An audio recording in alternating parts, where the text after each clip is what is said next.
14 French Open titles, 22 Grand Slam titles, and now it's the final goodbye. As a lefty player myself, and as someone who grew up watching Nadal versus Federer matches throughout my whole tennis career, this one hit really hard. Nadal was my number 2 favorite after Federer. Federer will always have my heart. But honestly, I loved watching their rivalry throughout the years, and his retirement and his farewell in Paris just was such an emotional moment for me, and it hit me so much harder than I ever thought it would. His passion, the grit, the humility, he was one of the most influential players in the Open era history. Nadal was the kind of player that you felt his fighting spirit, every fist bump, and he was just super powerful, emotional, and you couldn't be indifferent watching one of his matches. I wanted to make this YouTube video for all the tennis fans who know him, but also for those who aren't maybe so familiar and who can see how much he means to all the people around the world who love tennis. Let's start with his achievements that really made history, and once you really break it down, the achievements are so ridiculous, there is no way that I can even memorize all of them. As I mentioned in the beginning, he had 22 Grand Slam titles, and 14 out of those was on French Open or Roland Garros. And that's a record that I think we may never see again. Yes, there's players who have gotten more Grand Slam tournaments won, but winning that many in one place and making it such a legendary place and such a legendary court is just something that I don't know if anyone can ever beat that, honestly. The new generation is amazing and there's a lot of promising stars, but that's a feat that takes so many years and so much hard work. He has an Olympic gold in singles and doubles. He has won over 130 million in just prize money. That is excluding all of his sponsorship deals, you know, commercials and so on. And he was world number 1 for 209 weeks. He also won the Davis Cup with Spain for 5 times. And overall, his career win-to-loss percentage is absolutely incredible.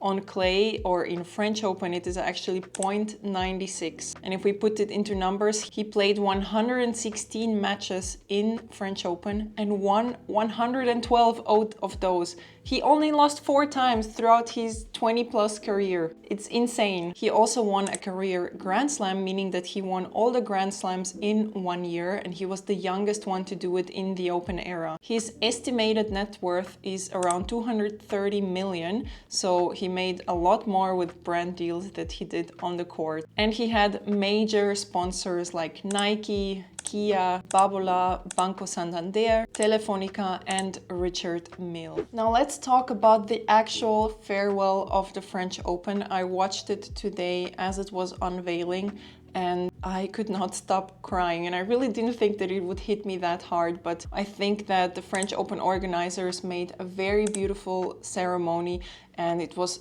very well organized. I loved that they talked not only about him, but also the organizers, the ball people, and everyone that make these tournaments happen. And of course, my favorite moment was when the top 4 walked on: Roger Federer, Andy Murray, and Novak Djokovic. And those big 4 players just dominated my childhood, honestly. And it's just so inspirational. I also thought his speech was very beautiful. And what I also really loved is what he said when the big 4 walked on about, you know, how they were such an amazing rivals and how the perspectives really change with time. That now they are actually working together, collaborating together, and building their own legacy. And of course, what an honorable thing to have a footprint on the French Open court, on the center court. His mark will literally be there forever, and all the players will have someone to look up to. Yeah, the whole ceremony was just amazing, and I'm not exaggerating, I cried from the beginning till the end. If you haven't seen the ceremony, then this is an absolute must. You have to go and watch it. So for me, that really shows that he didn't just win the tournaments and he didn't just win the titles, but he also won the people's hearts all over the world, and he received a standing ovation. It was just a very beautiful sight to watch. Now, let me talk a little bit about what he meant for me. As I said, I am also a left-handed player, and of course Rafa is very well known for his leftiness, and he really inspired me in a lot of his matches, how I should play and the tactics and serve and so much more. He also made me feel like being different was a powerful thing, because at the time he was kind of a very different player. He showed his grit, he showed his emotions, he showed how hard he fought, and people just fell in love with the real and raw him, and so did I. I absolutely loved watching him play. I also loved that he was really not a dramatic player. There was no trash talk. He didn't put other people down. He just focused on himself and how he could improve and get better and how hard he had to work, but he always respected the opponent on the other side, and he was rarely in any dramas, which was a very inspirational thing to see. And I must admit that tennis is a sport full of ego, both on men's side and on women's side, so this was very nice and inspirational. So let's talk about his legacy, what he will leave behind, and how people will remember him. Nadal's legacy is not just about the 22 Grand Slam titles that he won,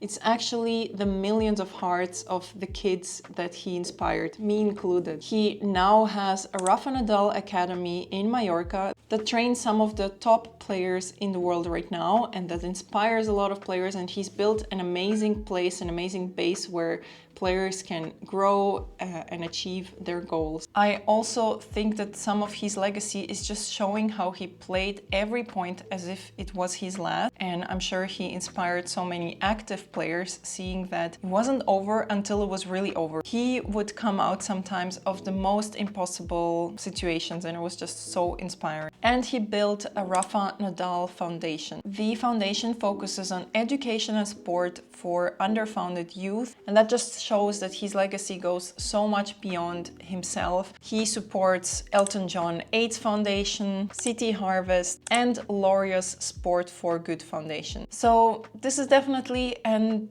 end to an era. I really felt it when Roger retired, and his retirement was also super emotional for me. Honestly, it's a little bit sad to see the players go. There's one last man standing, Novak Djokovic, and I think he still has a couple of good years in front of him. I don't see him retiring anytime soon, but still, it's such an end of an era, and as I've mentioned, there's a lot of amazing newcomers, but I don't think we have a rivalry like Roger Federer and Nadal quite yet. I'm very excited to see how the future of tennis will go. I'm also very excited to see how Nadal will step into his new role and what he will be doing off the court and how much we will actually be hearing from him.